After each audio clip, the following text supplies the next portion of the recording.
사랑하고 축복합니다.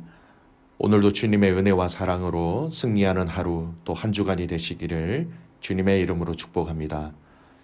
오늘은 파수꾼 같은 중보자가 되십시오 라는 제목으로 함께 말씀을 나누고자 합니다. 본문은 시편 41편 1절에서 13절까지의 말씀입니다. 가난한 자를 보살피는 자에게 복이 있으며 재앙의 날에 여호와께서 그를 건지시리로다. 여호와께서 그를 지키사 살게 하시리니 그가 이 세상에서 복을 받을 것이라. 주여 그를 그 원수의 뜻에 맡기지 마소서. 여호와께서 그를 병상에 붙드시고 그가 누워 있을 때마다 그의 병을 고쳐 주시나이다. 내가 말하기를 여호와여 내게 은혜를 베푸소서. 내가 주께 범죄하였사오니 나를 고치소서 하였나이다. 나의 원수가 내게 대하여 악담하기를 그가 어느 때에나 죽고 그의 이름이 언제나 없어질까 하며 나를 보러 와서는 거짓을 말하고 그의 중심에 악을 쌓았다가 나가서는 이를 널리 선포하오며 나를 미워하는 자가 다 하나같이 내게 대하여 수군거리고 나를 해하려고 꾀하며 이르기를 악한 병이 그에게 들었으니 이제 그가 눕고 다시 일어나지 못하리라 하오며 내가 신뢰하여 내 떡을 나눠 먹던 나의 가까운 친구도 나를 대적하여 그의 발꿈치를 들었나이다. 그리하오나 주 여호와여 내게 은혜를 베푸시고 나를 일으키사 내가 그들에게 보응하게 하소서. 이로써 내 원수가 나를 이기지 못하오니 주께서 나를 기뻐하시는 줄을 내가 알았나이다. 주께서 나를 온전한 중에 붙드시고 영원히 주 앞에 세우시나이다. 이스라엘의 하나님 여호와를 영원부터 영원까지 송축할지로다. 아멘. 아멘. 오늘 본문의 말씀은 시편 41편 말씀입니다. 지은이가 다윗입니다. 오늘 본문의 말씀은요. 먼저 본문의 구절을 조금 살펴보면 오늘 본문을 통해서 다윗이 고백하고자 하는 것이 무엇인지 아주 쉽게 발견할 수 있습니다.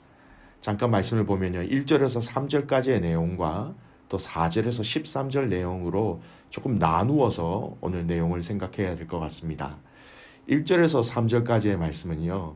가난한 자를 보살피는 자들이 하나님의 어떤 은혜를 받는가, 하나님의 어떤 도우심의 손길들을 받고 있는지를 알 수 있는 말씀입니다.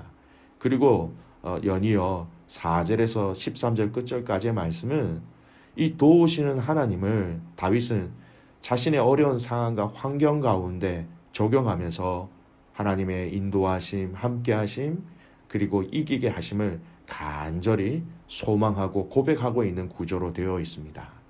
자, 먼저 1절에서 3절까지의 내용을 중심으로 잠깐 살펴보면 다윗은 가난한 자를 이렇게 보살피는 자가 받게 되는 하나님의 도우심의 손길들이 무엇인지 먼저 언급하고 있습니다.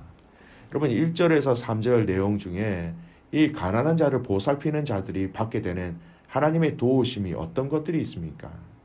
1절 말씀에 보면 재앙의 날에 건지시고 이렇게 되어 있죠.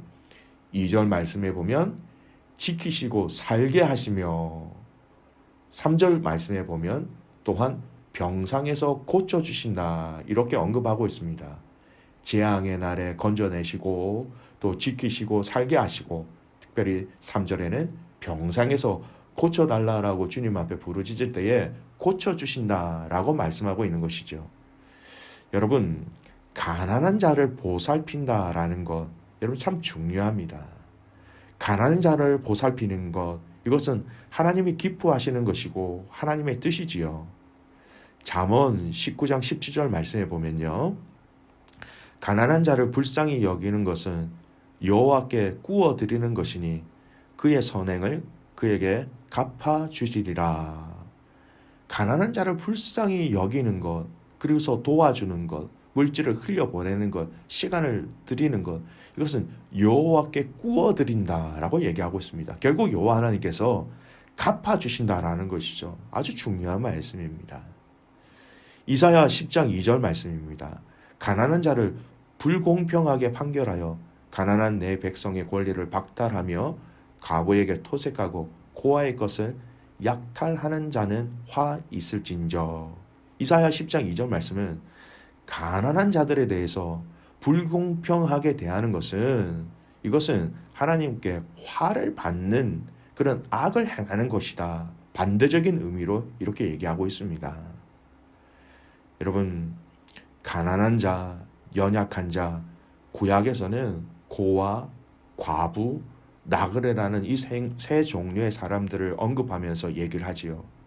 이러한 자들을 돌보는 것은, 보살피는 것은 결국은 여러분 하나님을 경외하는 자들만이 할 수 있는 것입니다. 오늘 이 가난한 자를 보살피는 자, 결국 하나님을 경외하는 자에게 하나님은 이러한 은혜를 베푸신다라고 다윗이 먼저 고백하고 있는 것이지요. 우리는 이 땅에 살아가면서 하나님을 경외하는 여러 가지 방법들을 만나게 됩니다. 예배함을 통하여서 하나님을 경외합니다. 기도하며 하나님을 경외합니다. 또 많은 사람들에게 이 복음을 증거함으로써 하나님을 경외하지요. 또 우리가 잊지 말고 기억해야 될 하나님을 경외하는 방법 중에 하나가 무엇이냐면 오늘 이 본문의 말씀처럼 여러분 가난한 자를 보살핀다. 연약한 자들을 보살핌으로 하나님을 우리는 경외할 수 있는 것입니다. 여러분 재정의 문제만 얘기하는 거 아니에요. 마음의 아픔과 상처들을 위로하고 함께 곁에 있어주는 것 또한 하나님을 경외하는 방법이 되는 것이지요. 결국 하나님을 진정으로 경외하는 사람이라면 우리가 잘 아는 것처럼 내 이웃을 내 몸과 같이 사랑하라라는 말씀의 영역으로 자연스럽게 이어지는 것입니다. 귀한 믿음의 가족 여러분, 하나님이 나에게 허락하신 내가 도와야 하는 사람, 나의 도움이 필요한 사람들이 누구인지 발견하고 함께 순종함으로 하나님을 경외하시는데 앞장서시는 귀한 믿음의 가족들 되시기를 간절히 소원합니다. 이렇게 가난한 자를 보살피는 자에게 마지막으로 하나님께서 병을 낫게 하신다라는 그 축복을 고백하였지요. 이것을 고백한 다윗은 4절부터 그 은혜가 자기 자신에게 있기를 간구하면서 고백하고 있습니다. 아마도 다윗은 이 고백을 할 때에 그가 병상 중에 있었던 것 같습니다. 4절 말씀 보세요. 내가 말하기를 여호와여 내게 은혜를 베푸소서 내가 주께 범죄하였사오니 나를 고치소서 하였나이다.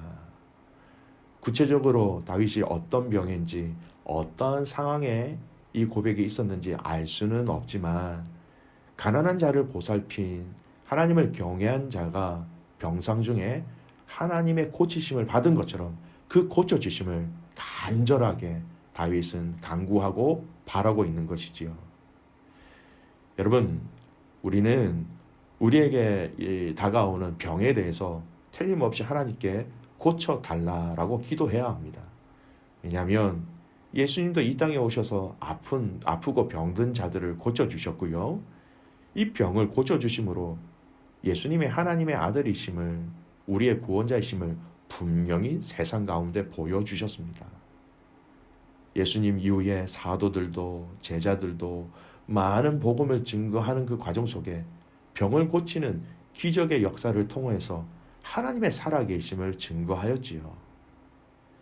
야고보서 말씀도 분명히 믿음의 성도들은 아픈 자, 병든 자를 위하여 기도하라라고 분명히 말씀하셨습니다. 야고보서 5장 14절에서 16절까지의 말씀이에요. 너희 중에 병든 자가 있느냐?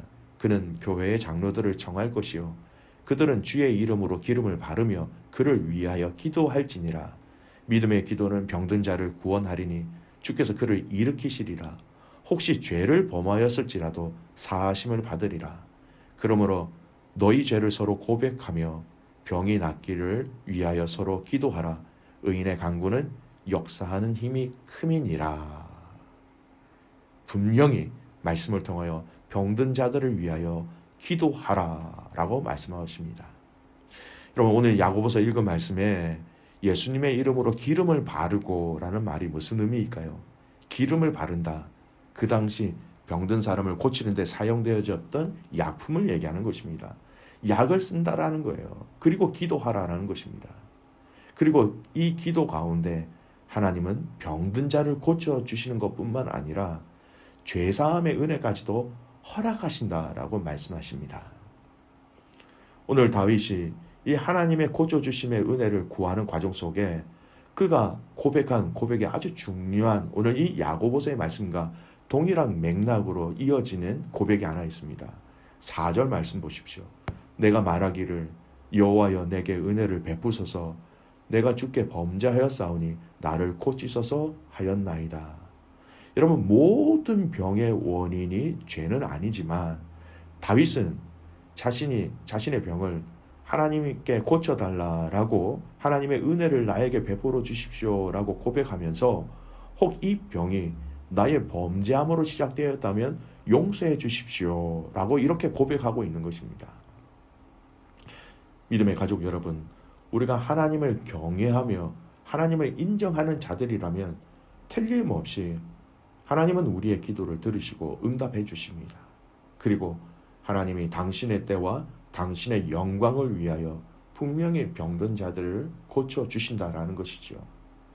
여러분 기름을 바르고 약과 또 의사의 도움의 손길이라는 의미지요. 이것 또한 여러분 하나님의 허락하신 치료의 은혜라는 것을 우리는 잊지 말아야 합니다.